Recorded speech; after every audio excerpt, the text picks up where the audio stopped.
Bonjour, dans cette vidéo, on essaye de comprendre le lien entre la mémoire et la motivation.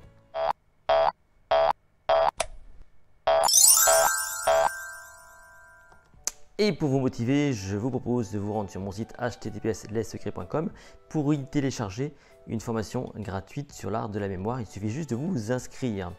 Vous pouvez liker cette vidéo, la partager, vous pouvez vous abonner à cette chaîne YouTube, activer les notifications, comme ça vous resterez toujours en contact et vous pourrez donc suivre cette chaîne au quotidien.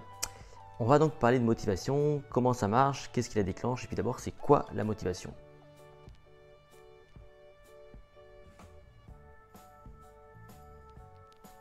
La motivation, c'est l'art et la manière de faire agir ou d'agir soi-même. Ça, vous l'avez tous déjà vécu, pour vous ou pour d'autres personnes. Une étude intéressante menée dans les années 80 par un couple de chercheurs, les Eysenck, met en scène donc un groupe de personnes à qui on va proposer de mémoriser 24 mots. Une partie des mots, la moitié est écrite en rouge, l'autre non. Et on propose aux personnes donc de 10 pence pour tous les mots en rouge retenus contre 2 pence pour les mots en noir. Donc on distingue les deux mots, les deux catégories de mots, et les gens savent qu'ils vont gagner 10 pence s'ils sont capables donc de retrouver les mots rouges et 2 pence uniquement pour les mots noirs. Et qu'est-ce qu'on remarque effectivement? Eh bien que massivement les personnes donc retrouvent les mots rouges, et on remarque aussi qu'ils ont répété plus souvent les mots rouges que les mots noirs. Donc ils ont été motivés par faire un effort plus conséquent sur les mots en rouge que les mots en noir. Donc a priori 24 répétitions en moyenne pour les mots rouges contre 17 répétitions pour les mots noirs. Dans une autre étude, on a essayé de motiver, pas motiver, mais en tout cas d'étudier ce qu'on appelle la motivation intrinsèque. C'est quoi la motivation intrinsèque? C'est la motivation personnelle. Quand on vous donne une récompense, vous êtes en motivation extrinsèque. On vous donne des sous et donc c'est un peu la carotte. Et la motivation intrinsèque, c'est plutôt la motivation qui est interne à vous et donc qui va plutôt flatter votre ego.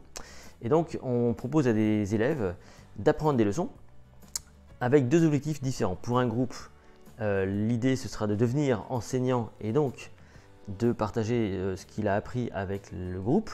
Et puis aux autres élèves, on va leur proposer donc tout simplement de répondre à des questions. Et qu'est-ce qu'on remarque? Le groupe impliqué dans la transmission, donc le groupe qui devait devenir professeur, obtient de meilleurs résultats que l'autre groupe. Donc c'est 18 sur 20 contre 13 sur 20 en moyenne. Donc on voit effectivement que là encore, dès lors qu'on fait appel à cette motivation, eh bien les personnes a priori mémorisent mieux. Alors l'explication exacte de ça, c'est quoi?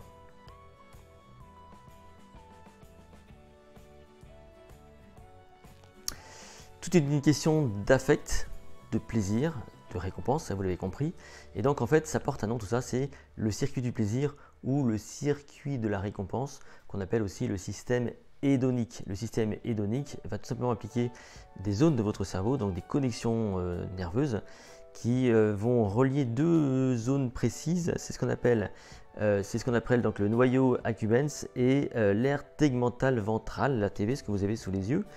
Et ces deux zones-là vont être reliées grâce à la dopamine. Et curieusement, eh bien ces deux zones-là sont également responsables de ce qu'on appelle la dépendance. Donc en activant ces deux zones-là, justement par ce système de récompense, d'affectif, de plaisir, eh bien on va comme ça donc déclencher une forme de dépendance qui va pousser à l'action et peut-être à l'effort. Et c'est donc tout ça l'enjeu de la motivation. Elle est extrinsèque quand on fait appel à une récompense extérieure. Le problème de la motivation extrinsèque, c'est qu'elle est limitée à un moment donné. La récompense n'est pas toujours suffisante au bout d'un moment, il faut en faire plus. La motivation intrinsèque paraît être plus importante et plus efficace et plus performante parce qu'elle fait appel à l'ego de la personne. Et donc, pour le coup, a priori, il y a une plus forte dépendance à cette forme de motivation. Alors, qu'est-ce qu'on peut faire de tout ça ?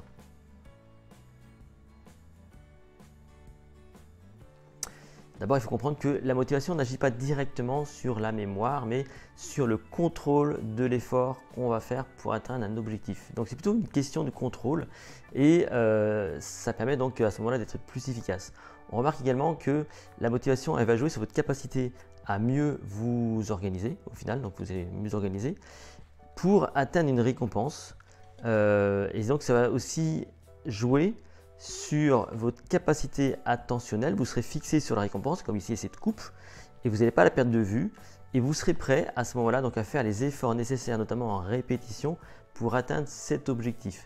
Si en plus vous appliquez une mémoire intrinsèque donc liée à l'ego, a priori donc non seulement vous fidélisez la motivation, mais en plus vous obtenez des résultats plus durables.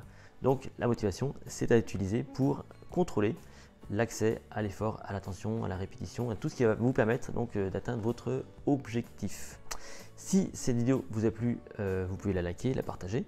Vous pouvez également me retrouver sur mon site https://lessecrets.com et profiter de la formation que j'ai créée pour vous, qui est gratuite. Quant à nous, eh bien écoutez, on se retrouve très bientôt sur une toute prochaine vidéo.